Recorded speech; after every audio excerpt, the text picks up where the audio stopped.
I order of কি বলছি আমরা বলেন তো ডিটারমিনার। আমরা বলছিলাম একাধিক ডিটারমিনার যদি থাকে তাহলে তা বসবে কেমনে বলেন, নির্দিষ্ট অর্ডারে বসবে। প্রথমে বসাবো আমরা কি বলেন কোয়ান্টিফায়ার, তারপরে বসাবো আর্টিকেল, তারপরে ডেমনস্ট্রেটিভ, তারপরে পজিটিভ, তারপরে কি বলছি বলেন নাম্বার।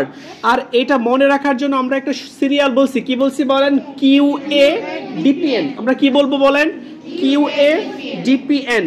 তারপরে অর্ডার অনুযায়ী ডিটারমিনার কয় প্রকার হয় বলেন, 3 প্রকার। কয় প্রকার হয়, কি কি, প্রি ডিটারমিনার, সেন্ট্রাল ডিটারমিনার, তারপরে কি বলছি পোস্ট ডিটারমিনার। বাক্যটা একটু দেখেন, অল দ্য 4 পেন্স আর কি বলছি বলেন এক্সিলেন্ট। এখানে অল যে আছে অলটাকে আমরা কি বলছি কোয়ান্টিফায়ার, তারপরে দি হচ্ছে আর্টিকেল, 4 হচ্ছে কি বলেন নাম্বার। আচ্ছা এই বাক্যটাকে কি বলা যাবে, দ্য 4 অল পেন্স বলা যাবে, নো। আবার কি 4 অল দ্য পেন বলা যাবে না, আমাদের সিরিয়ালটা মেনটেন করতে হবে। সিরিয়ালটা যেন কি বলেন কিউ এ ডিপিএন। আবার অলটাকে আমরা বলতে পারবো প্রি ডিটারমিনার, দাটাকে আমরা বলবো কি সেন্ট্রাল ডিটারমিনার, 4টাকে কি বলবো বলেন পোস্ট ডিটারমিনার।